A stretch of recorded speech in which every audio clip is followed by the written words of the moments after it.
Good morning, student. Today we are going to study social science, civics.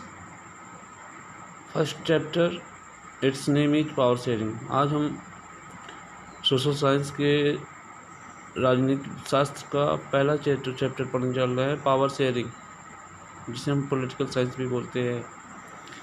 Power sharing के अंतर्गत हम देखेंगे बेटा आज ओवरव्यू है चैप्टर का। इस चैप्टर में पढ़ना क्या है।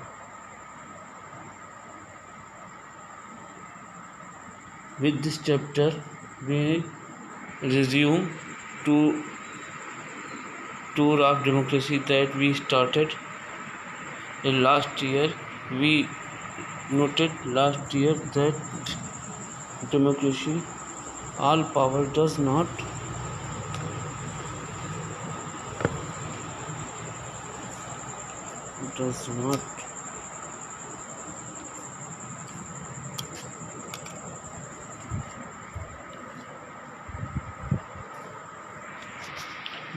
rest with any one reason of the government. An intelligent sharing of power among the legislature, executive and judiciary is very important to design a democracy. मतलब कि देखते हैं बुद्धिमत्ता पूर्वक शेयरिंग ऑफ पावर। अगर बुद्धिमत्ता पूर्वक अगर हम लोग पावर की शेयरिंग करेंगे किसके बीच बेटा, लेजिस्लेचर संसद, एग्जीक्यूटिव जिसको लागू करने वाले हैं, और judiciary is very important to design a democracy. ये तीनों चीज़ें बहुत इंपॉर्टेंट हैं। कौन सी तीन चीज़ें में पावर शेयरिंग की एक वो होनी चाहिए। पावर शेयरिंग की कौन सी तीन चीज़ें, लेजिस्लेचर है, एग्जीक्यूटिव है, जुडिशरी है, very important to design a democracy. In this and the next chapter and the next two chapter we carry the idea of power sharing. We started up two stories of for Belgium and Sri Lanka. हम यहाँ दो इसकी starting करेंगे Belgium, किस देश से, Belgium और श्रीलंका से। Both of story about to how democracy handles demand for power sharing. इन दोनों कहानी से हम पढ़ेंगे कैसे डेमोक्रेसी हैंडल किया है पावर शेयरिंग को। The story yield some general conclusions about the need of power sharing in democracy. This shall allow us to discuss various forms of power sharing that will be taken up in the following two chapters. इन सारी बातों के बारे में अगले दो चैप्टरों में पढ़ेंगे। Belgium and Sri Lanka देखेंगे। Belgium is a small country in Europe, smaller than area of the state of Haryana. Similar, ये बेल्जियम एक दक्षिणी एक यूरोपीय देश है जो हमारे यहाँ हरियाणा के बराबर की क्षमता या क्षेत्रफल है। इट्स बॉर्डर विथ, इसके बॉर्डर कहाँ लगे हुए हैं बेटा, इसके बॉर्डर लगे हुए हैं। अभी देखेंगे थोड़ा सा किन किन देशों के साथ इसकी सीमाएँ छूती हैं। France, Netherlands, Germany and Luxembourg. Its population of little over 1 crore. यहाँ की जनसंख्या कितनी है बेटा, 1 crore. About the half of population of Haryana, जो हमारे यहाँ हरियाणा की जनसंख्या की आधा है, आधा यानी हाफ है। आगे चलेंगे। The ethnic composition of the small country is very complex.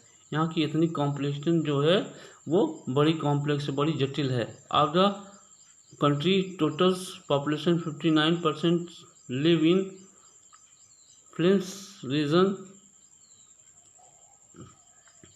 And speak Dutch.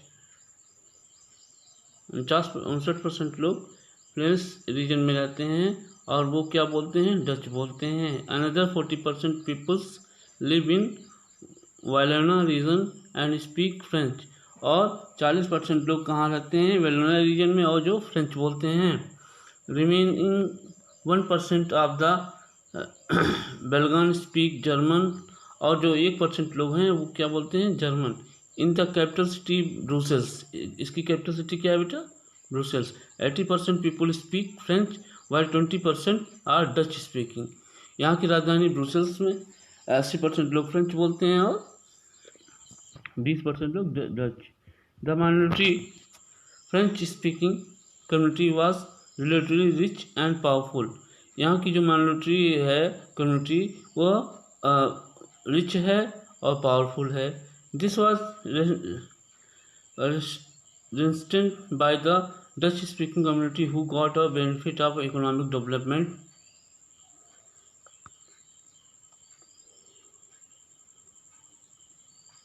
and education much later.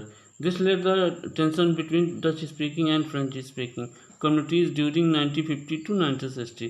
मतलब यहाँ के फ्रेंच स्पीकिंग लोग आगे बढ़ गए, सारी सुविधाएं लेके रिच हो गए, और डच स्पीकिंग जो वहाँ पे मेजॉरिटी में थे वो पीछे रह गए, और जिसके कारण इनके दोनों के बीच में 1950 टू 1960 के बीच में विवाद चला। The tension between the two communities was more actual in Brussels.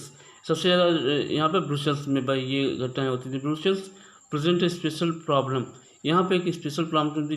Dutch speaking people constitute majority in the city but minority in the capital.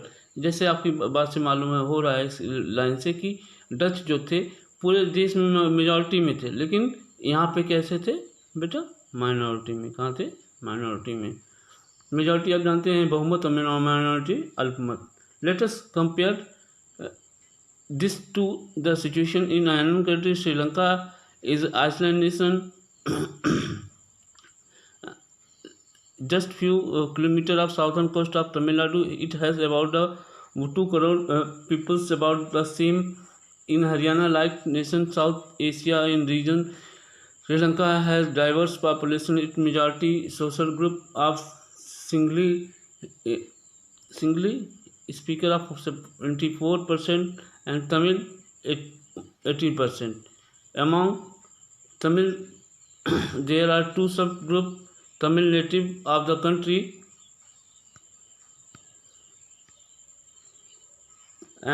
are called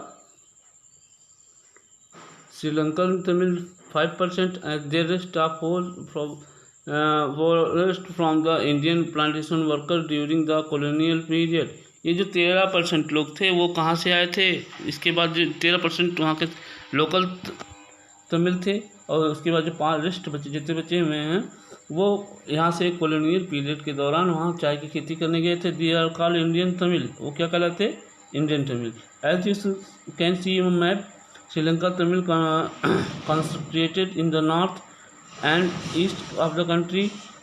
Most singly speaking people of Buddhist. अधिक यहाँ singly बोलने वाले लोग क्या हैं? Buddhist हैं। While the most Tamil are Hindus और Muslim. इसके अलावा जो तमिल बोलते हैं वो कौन से हैं? हिंदू हैं या मुस्लिम हैं। About 7% Christians who both Tamil and Sinhali, who both are Tamil and Sinhali. Just imagine what could happen situation like this. Belgium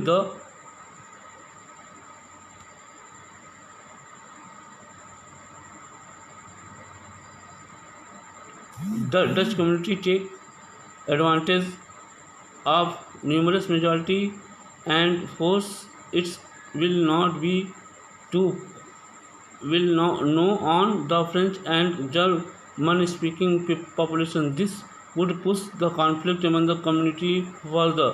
This could lead a very messy partition of the country. Both sides of claim convert Brussels. In Sri Lanka, the Sinhala community enjoys an even bigger majority and could impose its will entire country. Now let us look what's happened in both countries. हम चलते हैं इन दोनों कंट्रियों में हुआ क्या था। आप बेटा इसमें एक नया शब्द पाए थे, एथनिक। एथनिक क्या होता है? एथनिक क्या होता है इसको देखेंगे हम लोग थोड़ा सा। एथनिक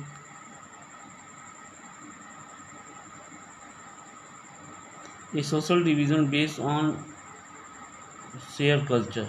मतलब कल्चर के, संस्कृति के आधार पर जो विभाजन होता है वो एथनिक कहलाता था। People belonging to the same ethnic group live in their common descent because of similarities of physical type और cultural both. They need always to have same religion और नेशनलिटी, एथनिक ग्रुप हो गया। अब देखिए